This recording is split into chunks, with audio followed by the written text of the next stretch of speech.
NVR Broncos massive losers lounge. Boo. I hope you're booing me because I'm the idiot who guaranteed a Broncos win. So if you're in the comments, let me have it. I want it all. Let him have it super chat style. No, you don't have to pay to call me an idiot. Tell me what an idiot I am. Let me have it. It's my fault. Direct all anger at me because that will feel good. So just let it all out. Let it all out and direct it directly at me, the clown who said the Broncos were guaranteed to beat Case Keenum, Dearness, Jim Brown Johnson. Yeah, put some respect on his and the name. Browns. I can't believe what I just saw. You call him Jim Brown. I called him Derrick Henry the way he looked tonight, Ryan. And Incredible. The Broncos allowed him to do that. The Broncos allowed the Cleveland Browns third-string team to destroy them all night on both sides of the ball. Incredibly embarrassing. But, Ryan, you may want to watch out just about asking people to point all of that toward you because people are in a firing mode. They want everyone fired, so they may be asking you to be fired. Fire me. I don't care. No, I actually care a lot. Don't fire me, please. Yeah, we need them around here, please. You know what everyone in the comment section is doing to you right now? Yeah, that's like what's on my shirt. Just wave bye to me. This was rough, man. Yeah. Like, there's a lot of things that are excusable, but there are several moments in this game that are just simply inexcusable. And I'll point to two right off the bat as we kind of hop into our biggest takeaways here. One is letting Case Keenum, not Tim Tebow, not anyone else, run through you, not to get a first down on 4th and 3, which I thought was disrespectful in the first place that they were going forward on 4th and 3 in that position. They threw you a middle finger, and absolutely no one on that defense had the backbone to stand up and stop it. They actually covered the play well. And then Case Keenum runs through two guys? Falling over Case Keenum on Justin Strnad the second time. And Ryan, those are your inside linebackers. We're not talking about Bryce Callahans of the world, like small cornerbacks. You know, if they run over me, okay, whatever. Good job, Case. But you're and I don't care that they're backup inside line. We knew coming into this game that the Broncos were going to be dealing with injuries at inside linebacker. And sure, the first one was Curtis Robinson, an undrafted rookie, but Justin Strnad is your best linebacker for the rest of the season this year. You can't have that happen. Yeah, it's a scary premise. And unfortunately for Justin Strnad, he wasn't supposed to be in this position. So a lot of things are just unfortunate. He was supposed to be brought in here to play in the dime linebacker role, to come in on third downs when you got 6 defensive backs in there and say, okay, well, you're going to be our one linebacker or maybe one of 2 coverage linebackers we have out there. Now you're asking Justin Strnad to be your primary linebacker, and he's not cut out for that. Well, so that's excusable. Getting run over by Case Keenum, getting run through by Case Keenum, that's not excusable. And if you go back and you watch the film, I just don't know what Justin was doing because he goes for the ball. You know, Case Keenum's about a yard short of the first down. Remember, it is 4th down. 4th and 3, yep. All you got to, his head is scraping the turf. Yep. All you got to do is honestly jump on him, sit on him. Yep. Do anything you can to stop his forward progress. And again, if you watch the tape, Justin's punching for the ball. It's not the right play there. I don't know if he just didn't quite know where he was and thought that Case had already gotten the first down, but that part, very inexcusable. And the other one to me that is just flat out embarrassing, Zach and Dre, is 3rd and 7. All you need is a stop. You know they're running the ball. I know they're running the ball because you don't have timeouts. Everyone on the field knows they're running the ball. They're going to take 40 more seconds off the clock. In worst case scenario, they'll kick a field goal to go up 6 with what? 30 seconds left? You'll have a chance. Yes. The fact that you can't stop that run there is embarrassing. Flat out. It's extremely embarrassing. And Ryan, Dearness Johnson's averaging 6.6 yards per carry in this game. So the Browns said, oh, this is easy. It's a guaranteed first down when that absolutely should not be. And how many times were there tonight where the Broncos stacked the box? Not even 8 guys, 9 guys.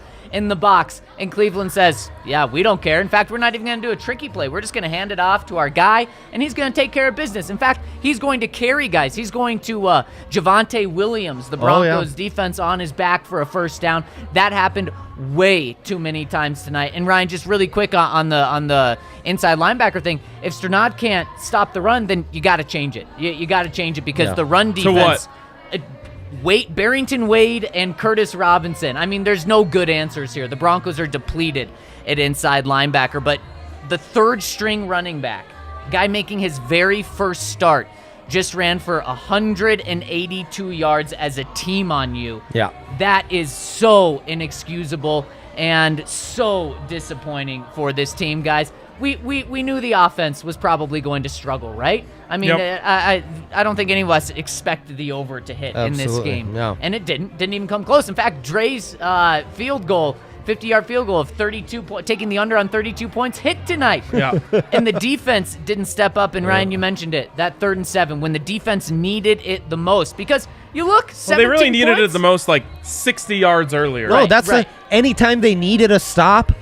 Now, Cleveland only scores 17 points, but that's because the Broncos got lucky and saw some drives stall out because of some penalties. Yep. It was no merit of their own, no stops being created that led to this.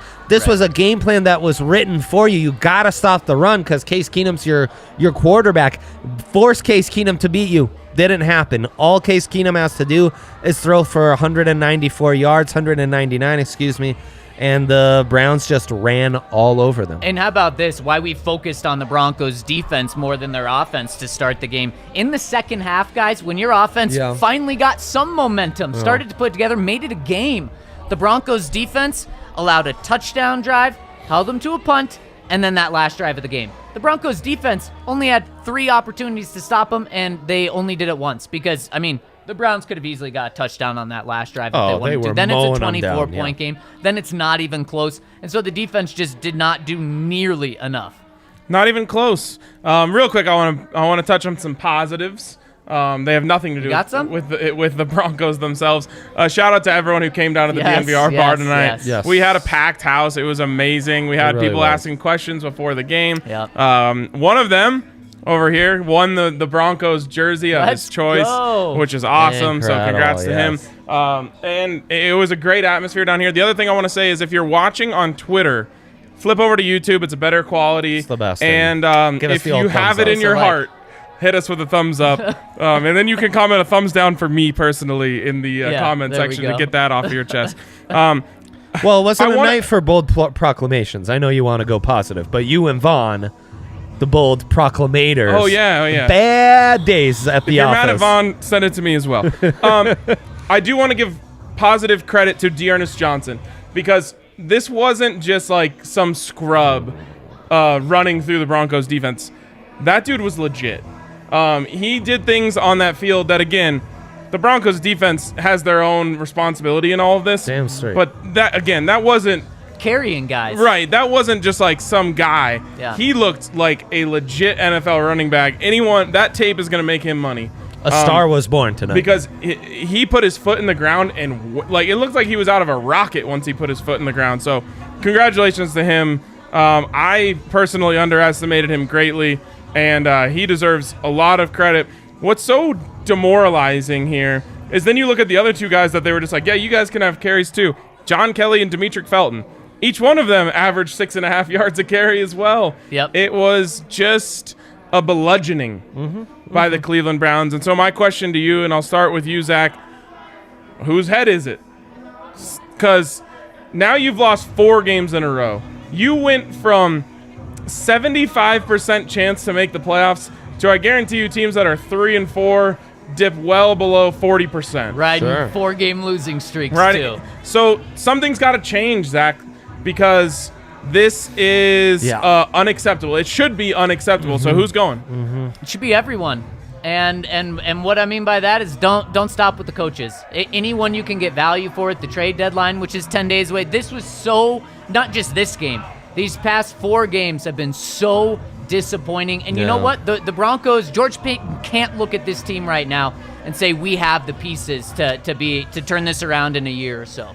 And that is so disappointing. And you look at one guy, Von Miller, and he's talking right now, guys. He said, my pride is hurt more than anything. I talked a lot of shit before the game. He did. And Jonathan Cooper came in the second half after Von Miller got hurt and played way better than Von Miller. So, I mean, everywhere. And so Vic Fangio said right after the game that he's not making any changes to the coaching staff. We'll see if George Payton does, because if Vic's not making any changes, then the only change that's going to be made is from George Payton either firing Vic or trading guys or doing both. Yeah, and you mentioned Jonathan Cooper. He is our DraftKings king of the game. Talk about a positive. Whew, yeah, I got to dig deep for one, but you find one in Jonathan Cooper. Oh, he is inches away from changing this game. I mean, truly inches away from changing this game. And for a rookie playing his first significant snaps, that's a great feather in the cap. That impact in production really in just over 2 quarters. Yes. So, I mean, really impressive. I thought Shelby was a beast in the first half, too. Yep. 2 sacks, got some penetration, blocks the kick. And that's another one, like, if Shelby doesn't block that kick, there's so many things where, like. For it to be a blowout. Oh, totally, man. Way too positive off of Zach just saying, fire everyone, trade everyone. I love that. And I'm with you. George Payton, you've got 6.5 years or 5.5 years now to rebuild this thing. Get to work. It's time because this ain't working. So whatever you got to do, it's time to take this thing into your hands, because you know what? People are starting to look at you. Yep. People are starting to look at you because you are, for all intents and purposes, the captain of this ship. Joe Ellis isn't doing anything. Nope. He's made that clear. Right. John Elway apparently was there. He's at the game with binoculars. I'm sure he likes going back to Cleveland. Oh, Cleveland's the best for Elway. Just walking in and smiling at everyone. Oh, hey, you guys remember me? Yeah. So I actually kind of respect that. But George Payton is the captain of this ship. And eyes have turned off of Vic Fangio, off of Teddy Bridgewater, off of Von Miller, off of me, luckily. And they've looked at George Payton. And they're saying, what are you going to do, bro? No. This is you. Yep. So do something. Yep. Whether that is as simple as putting the word into Vic Fangio, I want to see Drew Lock. Whether that is letting go of Vic Fangio. Whether that's going to Vic Fangio and saying, hey, man, I heard you in your press conference. You said, what was that? You said nothing is changing on the coaching staff? That's where you and I disagree. You're going to have to make – it's either you or everyone. Right. Or sorry, it's either someone or you and everyone. Yep. So George Payton, it's time to go. It's time to get to work. And there are guys on this team that you could get value for. Now, that's going to be even more painful for Broncos fans because while they want to see heads roll, they don't want to see Cortland Sutton in a different uniform because that's your player. Von Miller. We saw how disappointed Broncos country was when Von got hurt. But Cortland Sutton's your most valuable piece right now. No one wants to see him in another uniform. And, in fact, I would advise against trading Cortland Sutton. And I don't think George Payton will do it either because he told his son to get his jersey when they came to Denver. He likes him some Cortland Sutton. He's his favorite player. Yeah, it's his favorite player for good reason. He should be a lot of people's favorite player. But you better start looking around and saying, what do I got to do? Because, again, you've got 5.5 years, and sitting around and twiddling your thumbs ain't cutting it right now.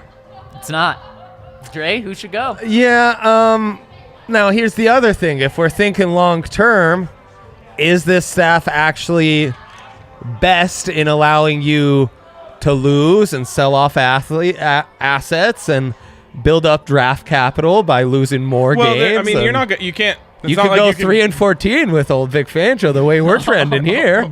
Doesn't that sound appealing?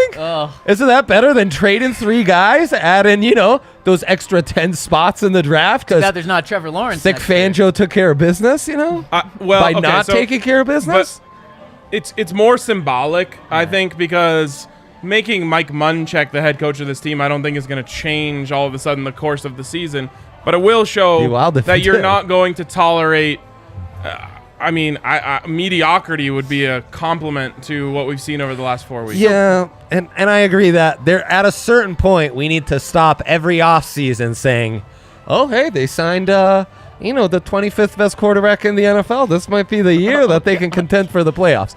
This would be a nice, no, we're actually burning this to the ground.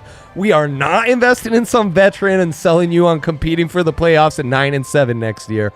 We're actually doing this right, a full-scale rebuild. Let me just ask you this. So that I would like. Because it's floated around this week, and we're talking about massive changes, and this would be a big one. Does Tua interest you at all? On the cheap, at a discount. Right, at a price lower than like what Rosen was paid for by the Rosen Dolphins. was a third? Second. Late second. Okay. So I'd take a third. I'd start to consider it for a third. I would too. But again, though, that to me seems like the move that you make when you're in another phase of your building, not right now. I just said burn it all to the ground. Tua's not burning it all to the ground. I'm at a crossroads because giving up capital at this point seems counterintuitive to the mission. Yeah. Unless you truly believe in the kid, the tape isn't pretty at this point. Not. No, it's and not. so that's why I say I wouldn't even give a third.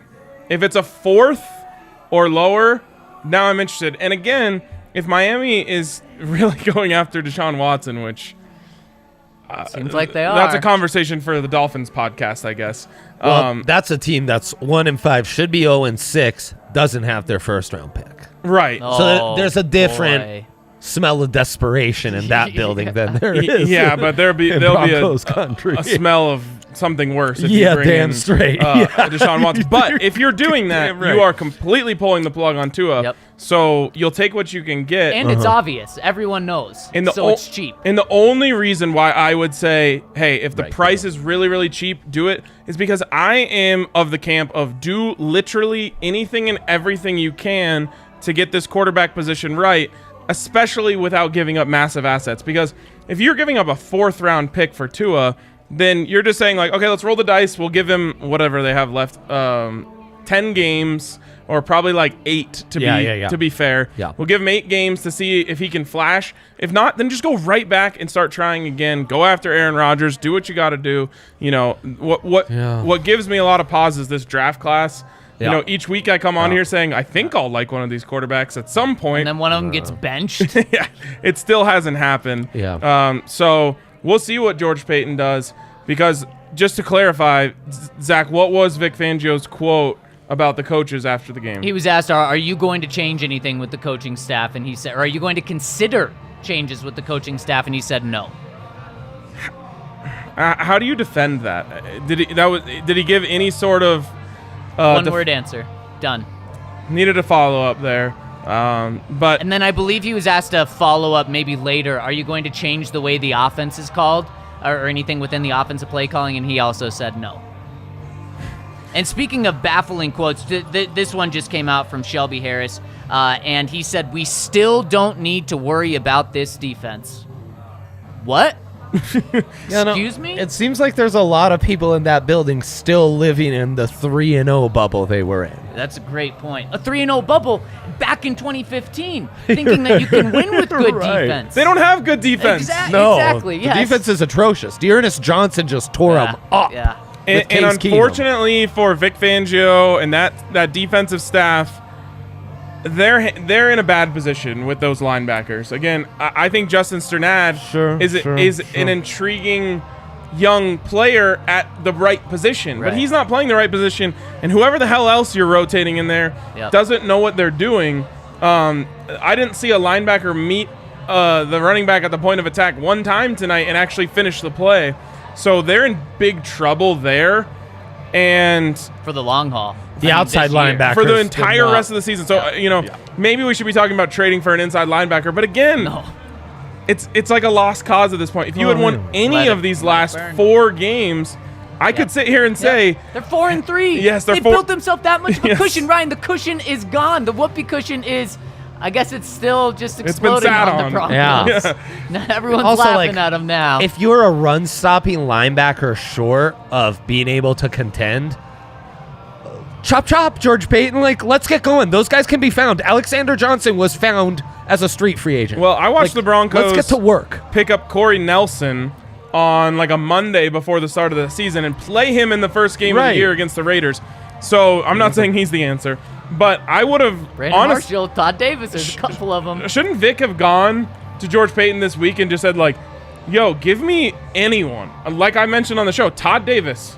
Yeah. I promise you he would have been better than what they had out there tonight in terms of 3rd and 7. Everyone in the world knows you're running it. Go hit a hole and plug something up. You're on the right track, but you lost me when you said Vic Fangio goes and asks for a linebacker. Vic apparently doesn't like the linebacker. He never asked for a linebacker. Yeah, he hasn't asked for a linebacker to this point, which Wouldn't that be crazy if that's his? I mean, there's plenty of reasons that this will be his downfall if he gets fired tomorrow or at the end of this season. But wouldn't that be something if that's a big reason of it, is the inside linebackers? Because, again, they could have had Devin Bush.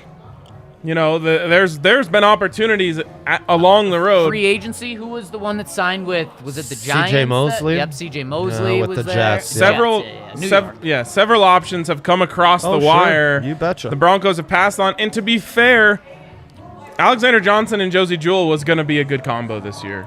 It was at the beginning.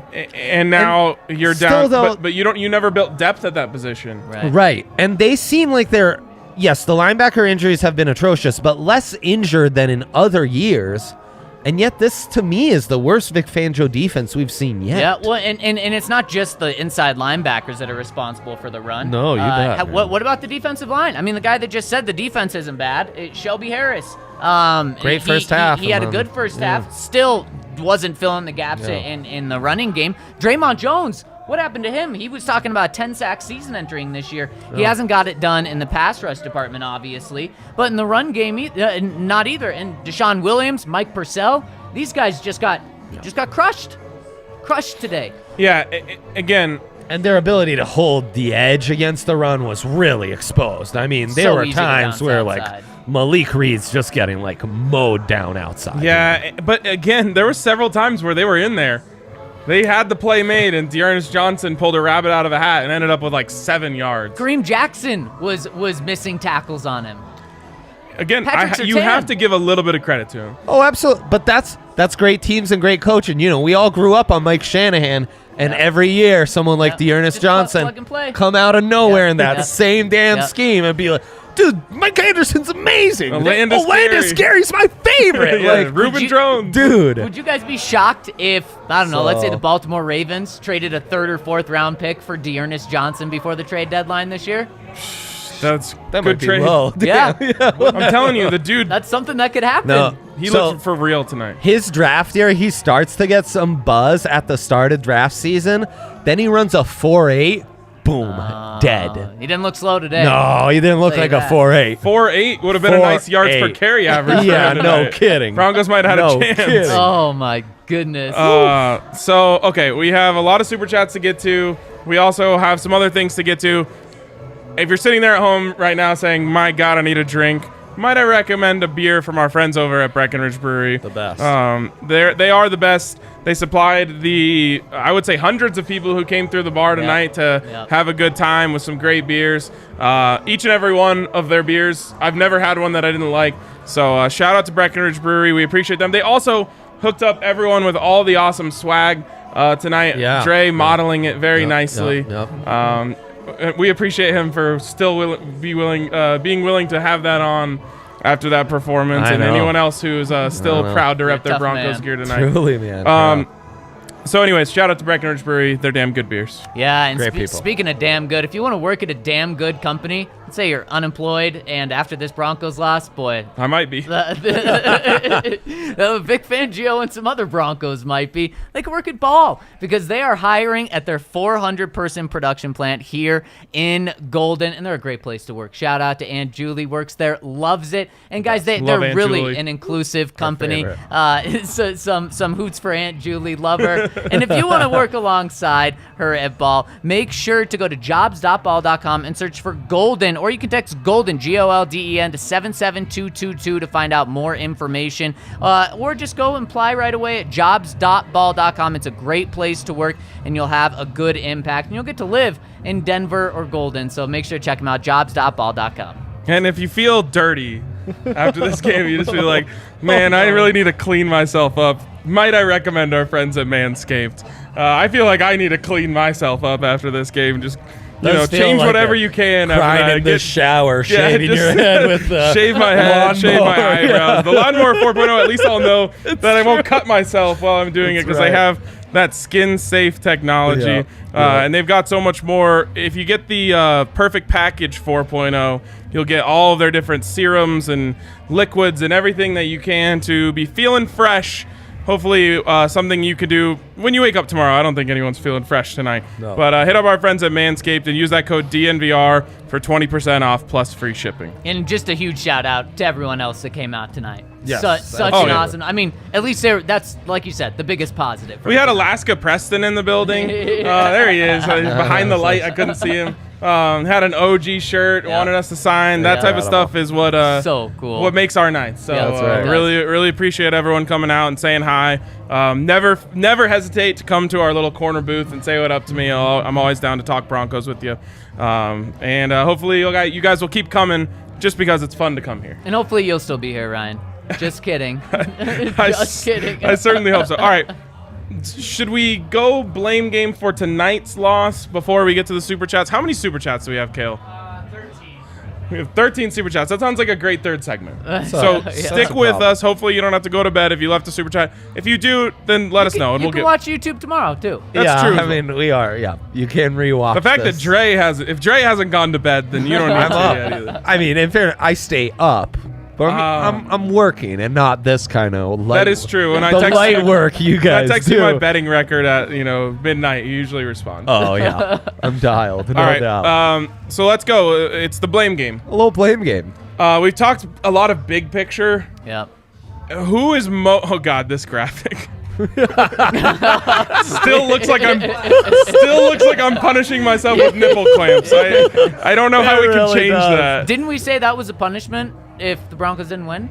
Oh. Yeah, Oh. we could have done that. Wait, while we're paying things off, Yes. but in the pregame show, we did our fantasy Yes. Broncos Browns Thursday night football draft. I forgot to call it Thirsty Night Football tonight, good. which is Yeah. it was always fun. That's a thing we're doing. Well, that's just what I call it. That's fun. Yeah. You know, All right. It was fun for one Weekend night. starts early. Yeah. Okay, Dre. Who won? I want to know who won our fantasy football pregame head-to-head showdown. And so Ryan's prediction coming into this postgame was that whoever had Dearness Johnson had to win. Yeah, that's Unfortunately, Ryan had Dearness Johnson, so we'll find out if he's right. Yeah, he wins by Oh. by 6 points, 71.2 to 65.9. Dearness Johnson and his 24.8 wow. Yeah. really carried him. Dearness So, Johnson you know- on my actual fantasy team. Teddy and Sutton. Well, you win both ways. Teddy and Sutton did a good job for you as well. And Javonte Williams for Zach, 17.9. So that's So pretty good. how did Zach stay in this? If I had Cortland and those were the only two players who made any sort of offensive impact. I guess Javonte did have that touchdown. I Yeah. had Melvin, and he had a touchdown. Javonte and Oh, so you Melvin had two both got in double touchdowns. digits. And Case Keenum still 12.6. As if that's somewhat decent. Our under hit on Case Keenum. We appreciate It Yep. that. sure Yep. did. We love You guys that. had 8 yards to spare. We love that. We did. Okay. No, we had more than that. We had like 16 yards to spare. Oh, it was 117. Your prediction was like yep, 208. Yep. Okay. So let's get into the blame game. For this specific game, focus in a little bit. Dre, who is most at fault for this loss? Because I have a very strong take on this. That is You're waiting a great too long. question. It's Vic Fangio. Yeah. Vic Fangio is More than Pat Shermer. Yes. Vic Fangio is most at fault for this loss. Last week I said strip defensive guru from him, and it was only just pounded in further and further and further. You cannot call him a defensive guru anymore. You want to defend him? I think you're still allowed to call a guy a defensive guru. You know, like 40-year resumes can't just be taken away in 3 weeks. Well, then why is he still on the sidelines? I don't understand, though, why he's so bad. Why do they get so thoroughly out-schemed? I mean, out-schemed like So that's why crazy. that's why it's on him. No, it's definitely he Because deserves you good came chunk of the in blame. with, I guess, a game plan, and I have to assume the game plan was stop the run. And you were not able to come up with anything that was able to contain anyone out there that they handed the ball to. So to me, you failed in that. You got, just thrown around all over on that first drive, which was really a microcosm of what was going to happen in the rest of the game. They threw the ball to get down there, and I was like, these are just script misdirection plays. Yeah. You can't count on these. And then when they went gash, touchdown, that's when I was like, I think my prediction is going to be wrong. So to me, it's on Vic Fangio. It is on you to figure out a way to stop Dearness Johnson and Case Keenum. Oh, I know. This was not Nick Chubb and Baker Mayfield, because if that was the case, I would have said there's nothing you can do with these linebackers. 100%. To me, you should have been able to force Case Keenum to throw the ball vertically at any point. Yeah. The one time he did, Justin Simmons just missed a pick. So the fact that you were not able to come up with anything to put them in a position where they had to do something they didn't want to do. So the one thing they didn't want to do is make Case Keenum drop back and throw passes. And you never put them in that position. And not to mention, you want to be mad at Pat Shurmur? Guess who hired him? Yeah, sure. So I mean, and why did you hire him? Because this vanilla offense is what scared you so much. At the time, he said, if you want to beat the Chiefs, you got to score 30 points. That's if I told still waiting you for that this year. Pat Shurmur's an Andy Reid disciple, would you believe me anymore? No. That's what we were sold on. That is what we were. It's like the longer I'm away from Italy, I'll remind myself of Italian words, but then I'll repeat. The more you repeat them in your head, they almost don't sound. They sound True. like you made them up. Right. That's what it's starting to feel like in Broncos. Right. It does. Yeah. And this is a weird one because John Elway put Rich Scangarello on Vic Fangio and said, this is your guy. We're going to run my offense. We're going to run West Coast. And Vic Fangio, after they failed the first season, said, hey, looked at John and said, hey, this was your fault. You're the one who stuck me with this crappy offensive coordinator. Let me get my guy in here. And it was another failure, another big-time failure. So, to me, there is nowhere else you can turn but Vic Fangio. And guess what? You want to be mad at the linebackers? Well, Vic Fangio hasn't addressed the depth at the one position that he is truly supposed to be an expert at, because he hasn't made one significant move there. Now, again, Couldn't it's not you put all that him. on GM then? You would put it. But wouldn't you think that John Elway, if Vic Fangio told him, hey, and he didn't feel this way, but had he said, hey, I love Devin Bush. Heck, hey, I love Devin White. Get me up to get that guy. I think they would have done it when you invested in this head coach, and John wanted to give him every opportunity to succeed. So, to me, the fact that they didn't do that, and the fact that they haven't developed anyone, it's not like they took a flyer on a guy and said, hey, come in and we're going to develop you. It's not all Vic Fangio, but in that case. But to me, there's nowhere else you can place the blame in this game. Well, and here's the thing with Vic is if he continues to not make any changes with the way this football team operates at all, and George Payton doesn't step in and force changes upon him, then there's just going to be more and more blame. And when the offense doesn't perform, then the blame will be on Vic, because Vic didn't make a move. So, Ryan, I don't think we're done with putting blame on him if he's still the coach tomorrow. And I believe he still will be the coach tomorrow. The reason for that is Broncos are 3-4.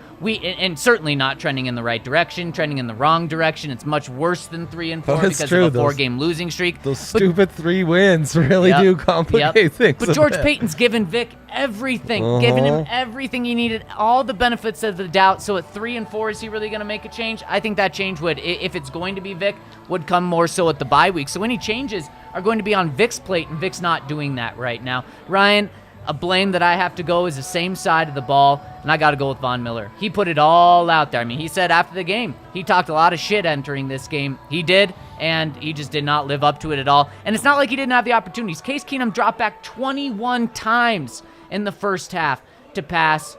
Von Miller, one quarterback hit, and it came late. I mean, he wasn't impacting that play at all. 2 tackles. He didn't help stop the run. And when you have your leader, your captain, your highest paid player on the team, he needs to perform, especially when he comes out and does what he did this week. He did it 3 years ago, and it was fantastic when he said that about the Cardinals game and they went out and destroyed them.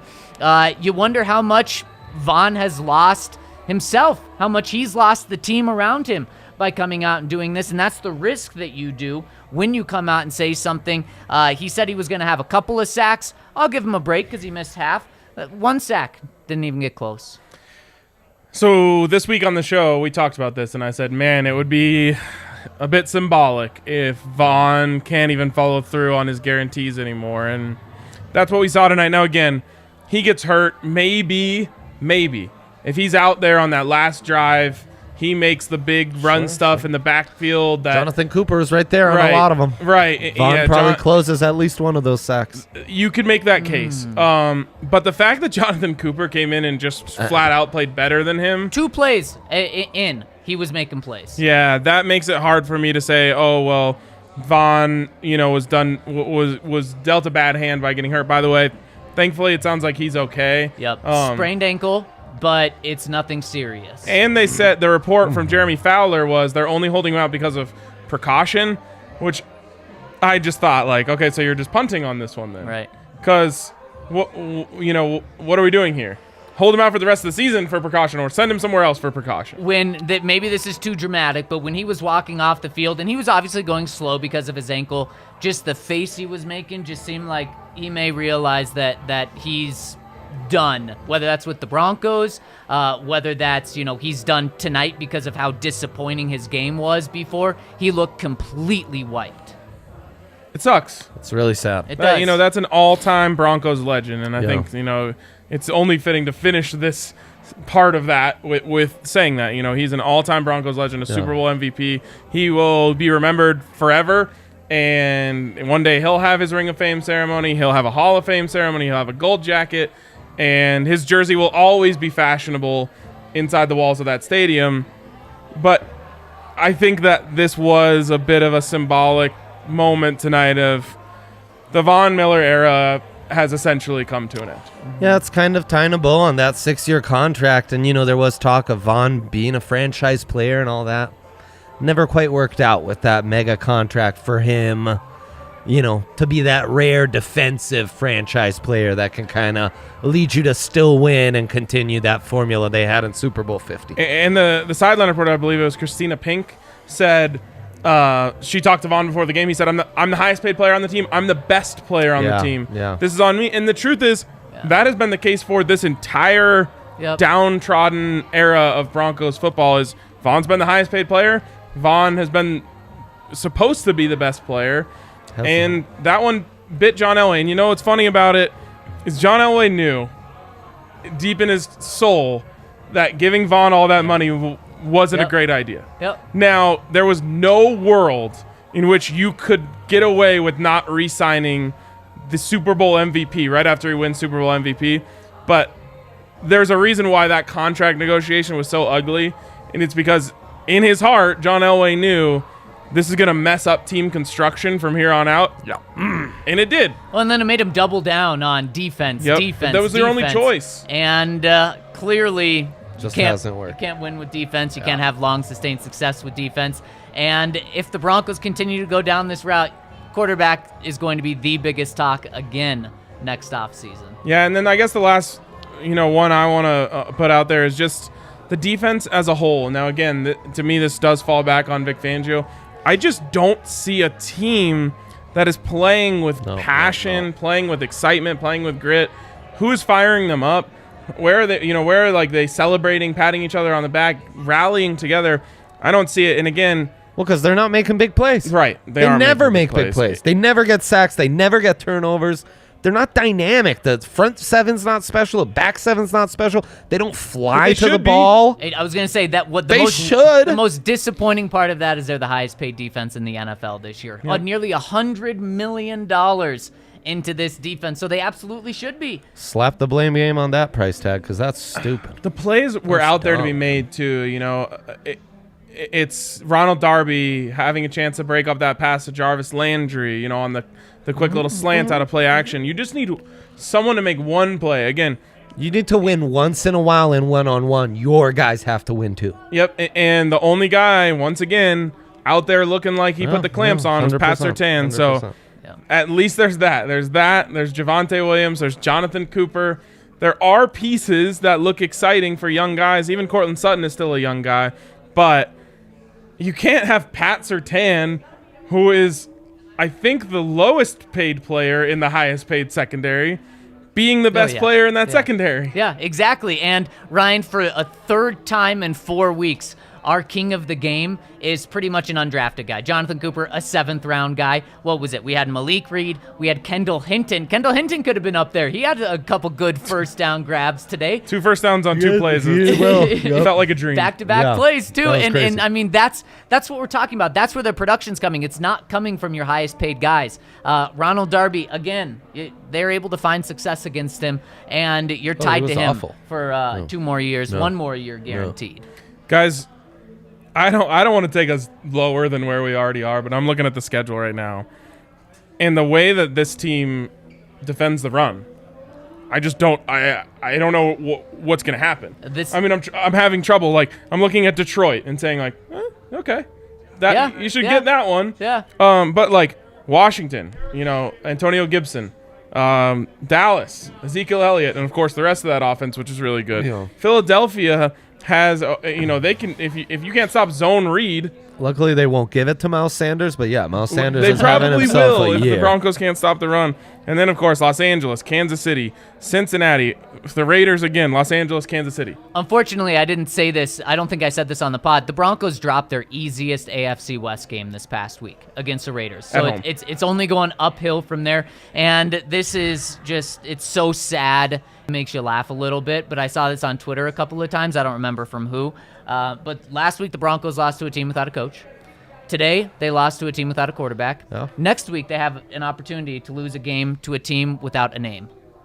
Oh, my God. I mean, how brutal is that? They should easily be 5-2, and us still questioning, like, are they really good? Because the Raiders, they caught them on Gruden week. They caught the Browns on No Baker week. Like, I don't know. This is a suspicious 5-2. And my take at that point would have been like, yeah, but you're 5-2. Like, look at right. the cushion the door you is built. wide open for you to just backpedal right into the playoffs. Yeah. And now it's official. Saturdays are homework days now. Time to watch quarterbacks and see who they can possibly target. Yeah. Time to buy a couple extra cable packages because Liberty ain't found on your basic. I guess the good thing is, though, you can have a little fun with it, too, if you get in on the action over at DraftKings Sportsbook. Homework while getting paid, it doesn't feel like homework then as much. And if you have some juice in it, and if you bet on any team to win this weekend and that team wins over at DraftKings Sportsbook, they'll give you $200. All you have to do is bet $5, and if that team wins, so pick a favorite. Pick Alabama to win. If they win, you get $200 in free bets, and these free bets are so much fun. You can use it later that night. You can use it on Sunday. Maybe that's what you do. Saturday, you're doing homework. Place a $5 bet on a team to win. They win. Use those $200 in free bets on Sunday, which is going to be, you don't have to worry about the Broncos losing on Sunday. You're free from the shackles of Broncos football on Sunday. So make sure to download the top-rated DraftKings Sportsbook app now and use promo code DNVR when you sign up to get that offer. Again, place $5 and win $200 if the team of your choice wins. So head to the App Store now, download the app, and when you do, use the code DNVR to get those $200 in free bets. Must be 21 or older, Colorado only. New customers only. Restrictions apply. See DraftKings.com/sportsbook for details. Gambling problem? Call 1-800-522-4700. All right, Zach, we got a new partner. One you guys have never heard before, and one that I can personally speak on behalf of. It's Snooze Mattress. I don't know if you guys saw some pictures that came out of the bar one night, I don't know, a month and a half ago. You thought stuff got weird at the bar before. Yes. We unwrapped a Snooze mattress in the middle of the bar one night and literally had everyone jump on top of it. Your Snooze mattress. And now I sleep on that mattress every night. It's actually a fantastic mattress. Yeah. I haven't slept this well in really ever. I was sleeping on a crap mattress from from IKEA before. Highly do not recommend. No. And I do highly recommend the Snooze mattress. They hooked me up with the Snooze Flip. Now this is a 4-in-1 mattress. The way it is one side's firm, one side's soft. One side's warm or just normal, one side's cool. Yep. And you can actually choose your combination. So if you want soft and cool, if you want warm and hard. So what do you go with? I also have this mattress, cool and soft. Yep. Cool and soft. I think I'm on cool and soft as well. See, but that's what's so good about this. I have to have hard. We're all feeling cool and soft after that Broncos game. So you got to check out our friends. I'm feeling hard and hot. Oh, God. You got to check out our friends over at Snooze Mattress, made in Colorado, designed for the world, and use the code DNVR to receive $250 off a mattress and $250 off with an adjustable base. There's so many different offers. You can get $500 off a queen mattress, and you can get up to $1,000 of saving on a dual split king, which again just opens up your options even more. So shout out to our friends over at Stu's Mattress who literally came to the bar, opened up a mattress, hung out with us all night, and then drove the mattress to my house, put it right into my bed. Yeah, it's incredible. perfect. I mean, and such a good mattress. Something else that's great is the American Raptors. And yes, the Colorado rugby team has rebranded once again, but they're saying American Raptors is here to stay. And of course, we've told you about the Raptors. They are such a cool idea where they're bringing athletes from all different sports together, and you can get in on that if you want to. But you can also go and watch the games for free. Doesn't get any better than that. And that's all you have to do. You go to the games, go there for free, and you can find out more information at AmericanRaptors.com and get your free tickets for the upcoming games that they have. So check out everything they have going on over at AmericanRaptors.com. Beautiful. All right, let's get to the Super Chats. I hope they're all coming this is a venting session. directly at me. Let's go. Let's hope. get it. They're pretty close. All right, first coming in from our guy Steve. We should have drafted Josh Allen. No Great doubt. take, Steve. And if not Josh Allen, perchance Lamar Jackson. That's the one that stings the most. Well. Zach and I were Been higher good. on Lamar than we were on Josh. Either one of them would have worked out quite well. Yep, either one of them would have been great. And again, who knows how long Von's going to be out. Hopefully it's short term. But, I mean, the Vic Fangio era is going to come and go without really ever seeing what he could do with Von and Chubb on the same field. And when they were on the same field, they were did nothing. historically bad. Although they were able to drum up some more Rebound a little production bit. after that original time when they've gotten back on the field together. But the Chubb pick, maybe not all by fault of his own, has completely been a whiff, especially when compared to those two quarterbacks. Yep. Wait, guys, we talked about Terrible Josh top Allen. 5 pick. Should the Broncos have kept Case Keenum? Got the win tonight. You know what they should have done? Is got Case Keenum and drafted Josh Allen. And yes, they should have kept Case Keenum to be a solid backup for Josh Allen, just the way he's a solid backup for Baker Mayfield. Yep, exactly. All right, coming in next from Travis Mott. How much does the ownership situation affect the decision to fire a coach? Like how the Bengals never fire a coach with a year or more under contract. Feels like we have to be super frugal with no owner. It matters, but Vic Fangio's got what, 2 years or 1.5 years, $6 million left on that. It shouldn't matter that much. What I will say is we know Pat Bowlen would not have tolerated an embarrassing loss to the Raiders at home. Just wouldn't have done it. In fact, the proof is in the pudding.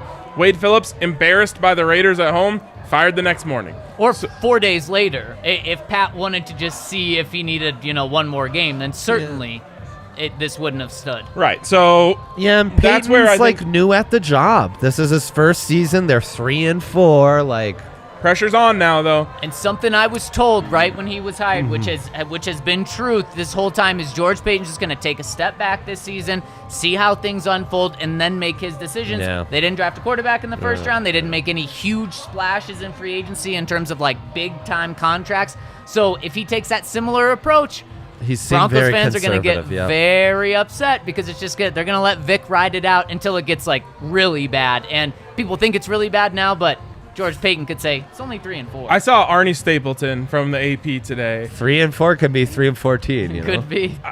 He's a very even keel, doesn't necessarily go after people. Yeah. And he said this is starting to look like when the team quit on Josh McDaniels. When Arnie Stapleton, who again, I love him, great reporter. He's not a hot take guy. Exactly. He's not saying that for attention. He's saying that from experience. Yeah. Saying this is looking like when they quit on McDaniels. Not even going for Vance Joseph. And it honestly, they probably fought way harder in the second half this game than a week ago. Like if we're talking, if you want to take a small positive for Vic, it's like, oh wow, they actually showed up for you in the second half. I'm so sick of watching this team try to fight back from down 2 scores. Oh, it's rough. They didn't follow your Vance Joseph advice, Dre. What's up with that? The script got them, and they never looked back, man. All right. It's horrible. Max Power with 2 are these pounds? 2 pounds, baby. 2 pounds. I got it right, baby. Stopped That's many caring, dollars. rooting for draft position. The fact that you're still watching after you stopped caring, we appreciate it We very really much. appreciate that, Max. And like some people have said this week, the pods in the off season is more fun than these past couple of years watching football. That means a ton to us. Well, off season starts now. Speaking of max power, I'm pretty sure that's the play they called for Dearness Johnson all night. Yep, No all doubt, night, and no it worked doubt. every time. Yeah, it sure did. All right, coming in from Sasha. Not your fault, bro. Yes, It's it the is. terrible coaching and staff. I also feel like the players have no heart or killer instinct. Killer instinct is the biggest one. I wouldn't add anything to that. I think Sasha basically nailed every single point. You could make a bullet point graphic right there. Yep. Not Ryan's fault. Coach's fault. No passion, killer instinct. And that's something I'm so happy you brought that up, because at some point people are saying, the players quit on the coaches, and maybe that's true. Maybe a coaching change would help with that. But any player that quits on a coach, one, they're hurting themselves, and two, I don't want on my team. Yeah. And yeah, for because sure. if they're going to do that, especially at 3-4, we're not talking about, Dre, it's not weeks 18 where they're 3-13 playing that last game where Aqib Talib makes a business decision, and you're like, Right, okay, right. I get it. You're Well, that's still in Aqib the Talib, first who's half of the made season. hundreds of millions, has a ring, Right, right. It's not these scrubs over here trying to, and you're, as an NFL player, your career is today. Tomorrow's not promised. So, you start to watch yourself and take snaps off. Yep. That's on you. Yep. Amen to that. And I just want to say the killer instinct thing is the one that sticks out the most. That's true, though. You have them on, so you get the touchdown coming out of the Yeah. out of the half. Yeah. Momentum is all on your side. Yes. Go out there and make a freaking play. Not one. Not one. And you just play. get walked all over, all the way down into the end zone, right? It was a touchdown. It was a 13-play drive. And you're smacked right. in the You face. don't see them celebrating. You don't see guys rallying other guys. They're really like Gang tackling. There's. Right. It's like a soulless team on the Maybe field. the biggest celebration I saw today was when Shelby got that tackle. I think it was 2 yards. Almost a sack, Yep. but it turned out to be a 2-yard gain. He went like this. Big- I thought, biggest oh, celebration boy. I saw was on a false start penalty. Oh gosh. Yeah, and I thought they got kind of hyped on the field goal block or the extra that's point true, field that's goal true. block. Very but- true. But again, another one in terms of killer instinct. You have a chance at the end of the game. Yep. I got to see Vic Fangio's record in these, where you just need to stop and then you have a chance to get the ball and go win the game. Ryan, you don't want to see it. It's Yeah, over. bro, you I'm ain't pretty sure it's kidding. over. You ain't kidding. Yeah. Next one from, you got it. From Taylor O'Neill, worst Broncos teams I've seen in a long while. Broncos offense is still really bad, and the defense is looking to be the worst in the league. RK, hashtag paying to call you an idiot. You can call me an idiot for free, but we appreciate the super chat. I am an idiot for believing in this team and this coaching staff to put something together tonight and put together a winning game plan. Yeah. But again, we're officially on draft watch, as he mentioned. Not to be dramatic, and this is a real question. Right now, not having done work on the Washington football team, who do you think is better? The Washington football team that has the worst scoring defense in the NFL with Taylor Heineke, or the Cleveland Browns that the Broncos just played, where they were playing, second and third stringers? I mean, their defense, the Browns' defense is better, although this is a team that's given up 37 and 47 the past 2 weeks. Is that the past 2 weeks? Yes. Oh Yeah, my basically God. both are bad defenses, but just have like fronts with like good Right. players. Yep. How much? Really quick. How much do you put on the Teddy injury? Because to me, it's like little to none. Yeah, I agree. No, I thought he played well enough in the second half. Like And what's up with Drew Lock? I mean, he got like a bullpen session in out there. he He threw 100 pitches. Yeah. well, and really, Teddy looked good on the move. The bad play is that interception. Where he has Yeah, all the time oh, in the pocket, God. he steps up, and that's just him being impatient. Like he's trying to hit that one vertical route, and it's the one route that's double covered. Well, It was a terrible decision. Oh, he You should have talk gone about impatience. anywhere else. there's no pressure. If you Yeah, just wait right. a little bit longer, eventually John Brown will get behind that safety, and you could throw it to the the back corner. Well- Again, that's really late on that route. But he just, I mean, there was no reason to throw that ball. I did look at the play. I went through it, and this is what's funny. It's a catch-22 with the fans. No one was open except Noah Fant at the line of scrimmage. So if you throw it to Noah Fant at the line of scrimmage, he gets 7. You need 9. Everyone's mad. But you actually get 3 there. Tie game. Well, Right. and it was like first down. No, it was third. That was third. 3rd Oh, and 9, I shit. believe. Well, but again, is that a great play call? The one open routes to the flat, like at the line of scrimmage, and you have one vertical route that's easily covered and up then the 2 seam. like intermediate out routes at the sticks that were blanketed. Speaking of Noah Fant, on that first one that he caught. Oh no, short and of then sorry, Cortland was coming over the linebackers. I thought he could have gone there and maybe fit one in. Speaking of Fant, on that first third down that he caught, that he needed 5 and he caught it at 4. How does he not get 1? He's 2 weeks in a row. 250 pounds and he's running full speed. This is what I said during the week. He's got to get tougher. And now again, Oh my goodness. at the end, he's at least looking desperate. I want Right. desperation on third down every time. Yep. In fact, he didn't have to do. All he had to do was turn his back to the tackler and just spin off. Yep. And you fall forward for another yard. Yep. And he just kind of slowly runs into him and gets pushed backwards Yep. Yeah, it's just kind of been by a defensive back. bit of a waste of talent this season. He's just not maximizing those skills he has. And really quick, Garrett Bowles also another very disappointing game. Yes. Holding. Yes. Yep. And he got away with several. Yes, he Because, did. He and did. again, credit to the NFL. It would be boring if they called all the holdings that they Yeah. could call.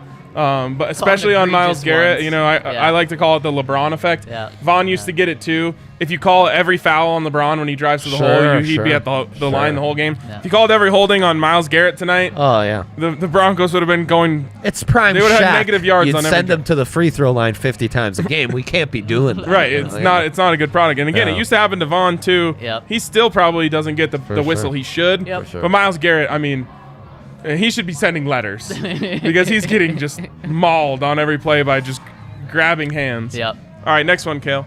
All right, from Trevor, this team is a mess from the top down. Ownership, poor coaching in all phases, and our players Yeah. look absolutely lost out there. Thank you for being a consistent bright spot with the Broncos. Everyone's being so nice. I really appreciate that, Trevor. I hope Makes when I this open my easier. Twitter after this, people are being more mean to me. You really feel that trickle down effect, though. I mean, and now it's showing clearly to the players on the field. Like, Yeah. Yeah. Yeah. It I think that really is. the players. I mean, I heard from a source this week that it was described as, what was it? Something along the lines of not a great work environment under Vic Fangio. And I think that, again, you can do the tough guy, football guy, frowny face thing when you win. When you lose, it starts to get real old real fast. And I just don't think they believe in what he's saying anymore. yep, totally. Yep. All right, coming from Yo Mama Llama. All right, love your name. Do you guys believe we win if Alexander Johnson was playing? Our backup linebackers were embarrassing. They were.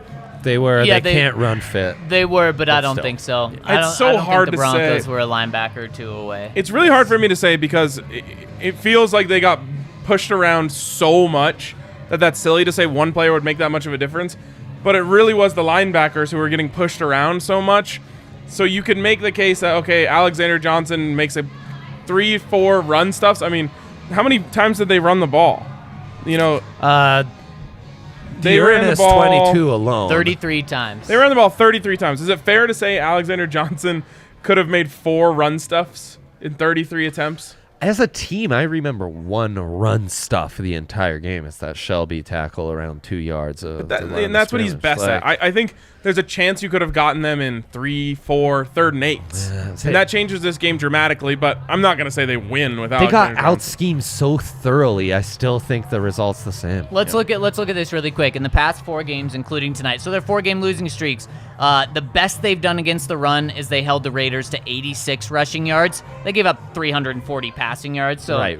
The Raiders were having just- too much fun passing the Exactly. ball to run the ball. The other 3 games, 102 yards to the Steelers, which hadn't had a 100-yard rushing game in ages. 147 yards against the Steelers. 102 rushing yards against the Ravens, which actually kind of opposite there. Right. And then, of course, tonight, 188. Good stuff. 188 yards. There's no worse way to lose. So maybe it's Josie Jewell as opposed to Alexander Johnson being that guy. I used to think that Peyton Manning, when the Broncos used to have to play Peyton Manning, I used to think that Peyton Manning carving you up was the worst way to lose, because you never had any hope on 3rd down that you were going to get a stop. Yeah. This is actually worse. When you can't stop a run, even though you know it's coming, there's No nothing doubt. worse than that. It's 1st and 10, and then it's 2nd and 3 like that. Yeah. Even I look back to when CU played Air Force last year. It's like the most painful thing ever. Yep. Yeah. It's just they slowly plod their way down the field. Yeah, it's 3rd and painful. 2, you have no hope. No. You just know they're going to run right through you. like All right, watching we've your got a brother lot, get- so we All got right, let's do super it. sticker. Hippo character collapses to the ground as a chair breaks while the word wrecked appears above him. So we haven't gotten a lot of super stickers before on this show, but the way super stickers usually work is like it pops up. Can we just get a description of what it is? That's incredible. Can we just hear that one again? Big on the Nuggets show. Oh, I thought that was an lost inside Did you it. joke. lose it? I It's was okay. If you missing. lost it, Okay. it's fine.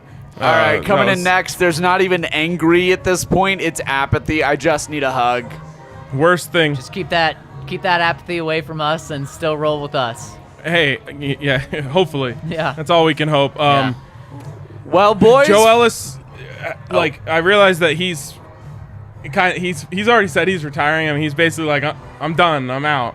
But those type of comments should be ringing bells on his desk.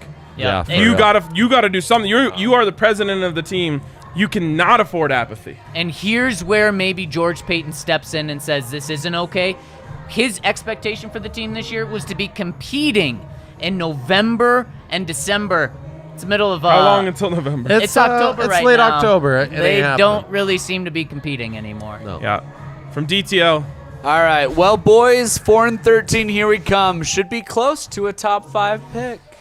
There's still 3 games that they really should win. They should have really won tonight, though. What are the 3? Washington football team at home. No. Detroit. I'm not putting that in the should win category. Eagles at home. I got to see how the Eagles, Your Eagles, if they change their plan in terms of running the ball, because all I can see is like Jalen Hurts running zone read, and Right. the Broncos linebackers not knowing where to go. Right. And then Detroit, and they're over, but they scare me now, just the way the Broncos are. Because That's the one I'm not scared of at a all. physical team like the Detroit Lions are trying to They're become. not physical just because their coach is crazy. Because they're trying to become They're that. trying Maybe to be. maybe, They're maybe trying they to are be. at the end of the year. But I Okay. mean, those are the 3, Ryan. I've and got you don't one. feel too confident in 2 of them. I've got one. This Yeah. is that one. This one broke me. Yep. Yeah. I've got one. It's the Lions. Yep. All right. should've The got it. Broncos aren't even fun to watch. I'm wasting my time on this team to think of all things I could accomplish. Fire everyone. I don't care. I have to say I had fun down there tonight. Yeah, I mean, it does feel like a waste of time. I don't know that you'd be accomplishing that much. You'd still be watching NFL games, though. So Yeah. And let's not get crazy. Spoken like the guy who watches film, in the wee hours of the morning. Exactly. look at where I am now. This It'll also- get you nowhere. This Trust was a me. primetime game. Another reason to be, the team's embarrassed on national television. Another reason why. It was weird bigger seeing move like be made. everyone tweet about the Broncos Right. ineptitude. It was. Like Yep. I'm just seeing left and right. Yep. I forget there was one that hit different. I was just like, wow, even this person is saying the Yeah. Broncos suck. Yep. All right, All right. From Vincent, Vic said Teddy played good and is the QB. Insane. That's what I'm saying. No changes coming. He also said, Vic said, at no point did he consider changing quarterbacks. So, Ryan, I mean, Drew is just getting a bullpen session in by himself. He was not told to do that. The only thing I can think of is Drew when he came into Pittsburgh felt really unwarm, and he felt like, man, by the time I had to go in there and play, my arm wasn't even ready to go. So he was just thinking like, the okay, Ravens game this year? oh, it was the Ravens. Right, yeah, right, yeah, right. yeah. Sorry. He was thinking like, man, I don't want to go in cold. Yeah. I know Teddy's hurt, Yeah. so let me just keep my arm warm Yeah. in case Wow. his foot gets stepped on again. Yep, maybe. And there's nothing wrong with being By the ready, way- but Vic was never given that to Drew. Teddy's stats are fine. Right. 22 of 33, 187, 2 touchdowns, 1 interception. The QBR not kind, 34.8. But Vic would defend it with saying, "Oh, he completed 66% of his passes or whatever it was." Yep. And Teddy wasn't good. I would say he played like his QBR was, which was not good, a 34. But Teddy wasn't the main reason they lost this game. The pick was terrible. Outside of that, he was fine. Not good, fine. Fine is fine with me. And felt back to the old offense where every completion is really hard because the guys are stuck to you. They don't respect your offense at all. They're not scared, so it's impossible to build a cushion, All right, keep it All rolling. right. Aquaman here. Can I just stay at the tailgate next week and not go into the game? Absolutely, you can. Only thing much. is, we do break down the tailgate come game time. But hey, You can hang out in that sports fan parking lot as long as you want. Come back to the bar. You can We'll come be back to the bar. drinking That's here. what I'll be Yeah, doing. that's the way to So go. you can catch a ride with me. Yep. I mean, if Case Keenum and Teddy Bridgewater wasn't exciting, you get Teddy Bridgewater and Taylor Heineke next week. You get Antonio Gibson. Maybe. Isn't he a little hurt too? Isn't Maybe everyone? it'll be a third string running back. We'll see. Aren't we all a little hurt? Yes. Man, All some right, more coming- than others. Coming in from Greg S. As someone who loves Justin Sternad because I was his next door neighbor during high school, I really feel bad. Hopefully he will bounce back. Justin Sternad, elite human. Yeah. Really good guy. Couldn't like the guy more. Really good guy. And here's the thing: is he's going to get what? How many games do we have left? 10. 10. Yeah. He's going to get 10 more chances because the Broncos have no one else to turn to. Yeah, it's just unfortunate. He's being asked to do something that He's he not. shouldn't be being Yeah. asked to do Yeah, in the man, NFL. exactly. I mean, he's a oversized safety essentially. Yeah. And now And- he's a dime linebacker because he's oversized. Now he's being asked to be in every down. He's being asked to be in every down. I mean, and tonight he was being asked to be a run-stuffing linebacker. He couldn't be more opposite of the archetype for that. So it's just a really tough position for him. And teams are going to key him and whoever the hell else the Broncos are going to put next to him. And they're just going to say, mess with these guys. Because, you know, if you start getting the linebackers on a string, you can do anything in football. Yep. And these guys are they're in so much trouble because they're not great run stuffers, so they have to commit hard to the run. That's and then you where just they're pull really it, throw it getting right them. over Yeah. their heads, and I mean, Where it's you're just really going to be getting them. really tough. Yeah. Vic Fangio has his work cut out for him, trying to figure out anything he can do to try and compensate for this. I don't know if he wants to try like 5 down linemen or get real linemen I big. thought he Not was good gonna go either. like all in on safeties and stuff, and just like trust Stearns and Surtain to tackle. I kind of would have thought they would go like single high most of the night with Justin back there and literally bring in Kareem, let him Yeah. play linebacker the whole game. Yep. That's And And Ryan, again, even he wasn't making tackles on Dearness Johnson. Yeah. and you said it's tough now. I mean, winter's coming, and we know when it's cold, it's tough. Pound the ball, baby. All right, keep it All rolling. right, from Logan Beaumont, I watched the pod with my little bro, and every time something bad happened, he looked over and said, "Guaranteed Oh win." no! Oh wow. That may be the toughest one. Ouch. I'm very sorry to let down your little brother. I'd love to know the age of that young sibling of yours. From our Logan. guy Ben. My I can't even say like I'll boys. buy him a beer or I'll buy him a teddy bear. There we go. My boys, we are Garbaggio. Where do we go from here? Love you all, and Aunt Judy. Julie. Julie. But Judy, he's back next week, it seems like. So Oh. positive. That's huge. yeah. That's God, do I even want him back next week? Put him in, make sure Yeah. he is 1,000% healed. huge. Right. We just need to punt on everything until we're ready. We're not ready for good things. What's crazy is again, if you somehow win next week, then you're 500. 4-4. Yeah. That's so annoying Yeah. Yeah. because it feels like they're 0-7. Yeah. It's Yeah. really But annoying. big if, It's though. True. Big if. Huge if. Yeah. Speaking of which, Zach so positive. I hate it. Lol. Kidding. Much love. We're really bad at Yeah. being mad. Killing them. I did say fire everyone, so. Yeah. I thought Zach brought the fire. I thought he did too. But again, Oh.